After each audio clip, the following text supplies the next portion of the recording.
and then I go to the one above him. See, it's every alternate row. And then I Control D that one. And I want to drop this down. And I'm going to drop away the image now. We really don't need to see it anymore. See this connection? Now watch. Tell it come down.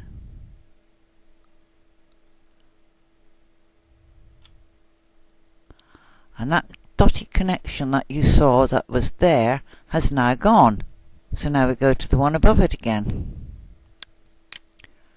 And we tell that one Control D. Or copy and paste if you've got Digitizer 10,000. Use your arrow keys and move him down. And then as you get close to that dotted line, use your down arrow key and just tap it down into position. And you can see how quickly it builds up. Now, that's not taken very long to do at all. So let's come down, and we want the one above. So we Control D.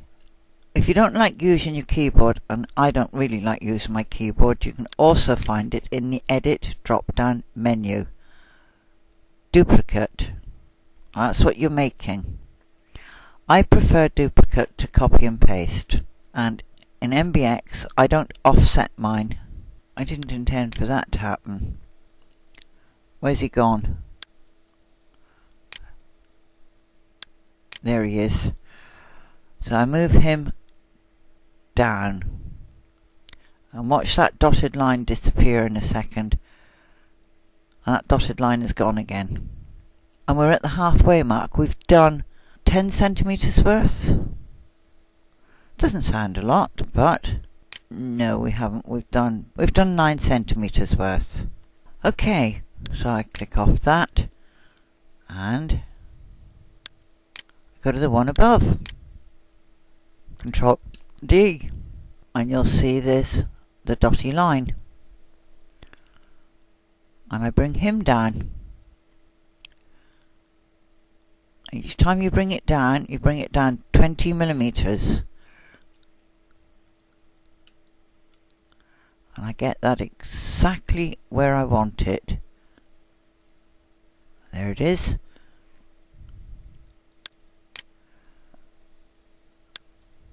Scroll down, pick the one above. Drop him down.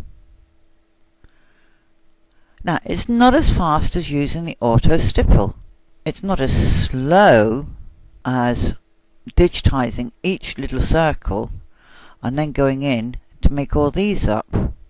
And if you're going to do a quilt block and you want a different pattern from that ugly stipple, which I'm sick of seeing, because you don't want to be like the rest of the crowd, then something like this is perfect. But we've done all this, and we've done it all in plain running stitch. And there's nothing wrong with plain running stitch. It depends how badly you want it to show up. But if you only want to have a sort of pouched effect, because you're going to put wadding underneath, that's perfect. You don't need a heavier stitch. If you've got the sculpture stitch in your software, and in DigiPro version 3 it's there, in MBX it's there. I can't remember if it was in DigiPro version 2. It might be. A sculpture stitch completely alters the way it looks. And let me see if I can persuade it that it wants to do the sculpture stitch. Single run line, back stitch, sculpture. Stitch lengths, yeah, okay, 2.5. It's not really showing it. Sculpture stitch, when you actually stitch it, and if, oh, I've got a blip. Oh, I can't have that.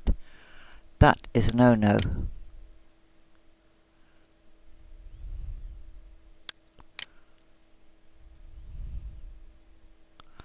I've got to drop this down. Where did it go? I don't know.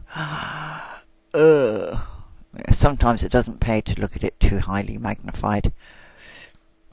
Let's just go and double check that I did actually get what I asked for. Sculpture stitch. Yeah.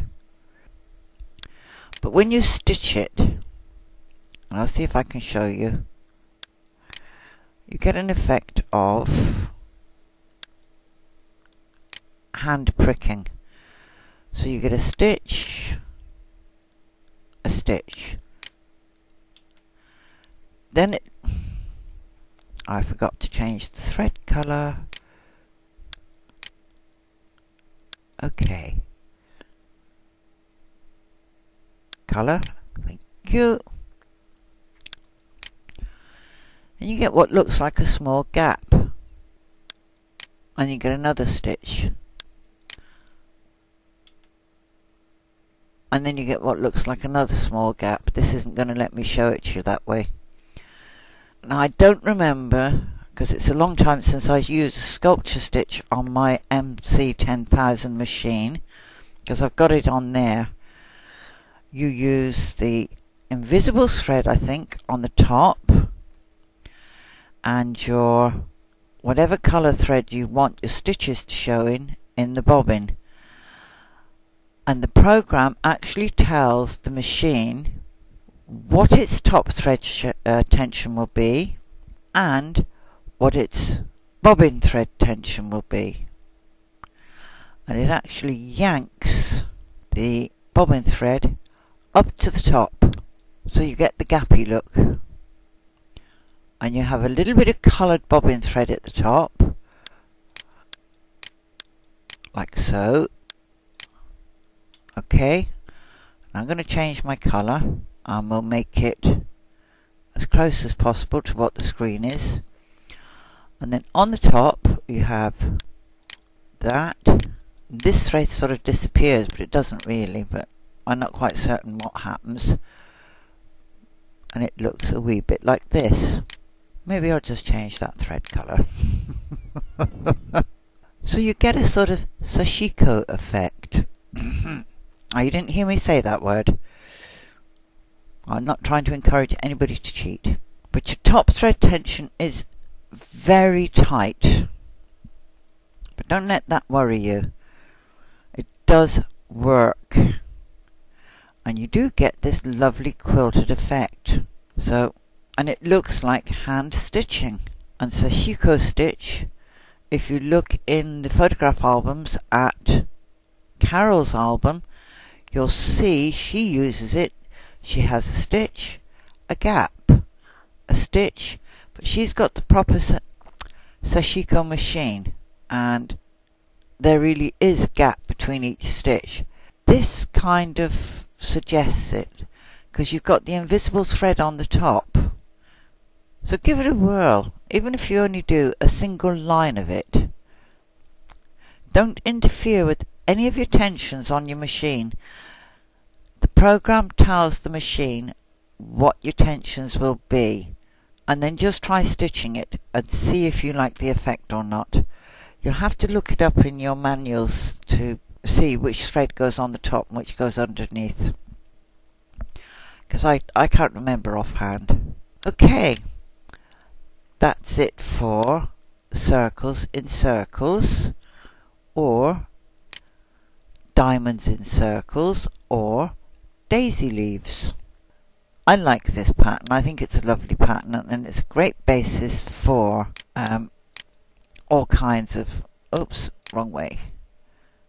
all kinds of quilting motifs. Just a simple circle. And I'm going to change all those stitches again, and I'm going to put them all back to plain single run line.